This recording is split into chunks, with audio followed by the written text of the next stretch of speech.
బద్దలు కొట్టి దొంగల్ని టెర్రరిస్టుల్ని అరెస్ట్ చేసినట్టు జర్నలిస్ట్ ని అరెస్ట్ చేయడం నేను తీవ్రంగా ఖండిస్తున్నాను. కమిషనర్ సజ్జనర్ టీంతో సిట్టు వేశారట. తప్పని తెలిసిన వెంటనే ఎన్టీవీ యాజమాన్యం క్షమాపణ కూడా చెప్పారట.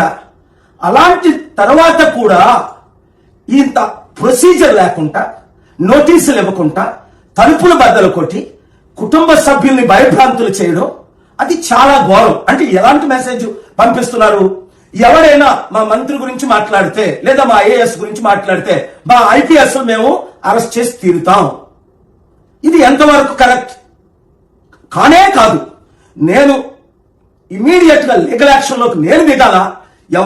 ఎవరు ఆర్డర్స్ ఇచ్చారు, ఎవరు అరెస్టులు చేశారు, చట్టానికి ఎవరు కూడా అబౌవ్ కాదు. అందరూ చట్టానికి లోబడే ఉండాలి.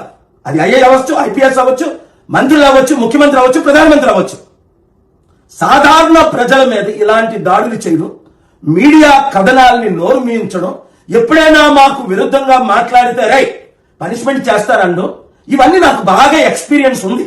ఎలాంటి కుట్రలు ఎలాంటి రాజకీయ నాయకులు చేస్తున్నారు, చేయిస్తున్నారు అన్నది నాకు పూర్తి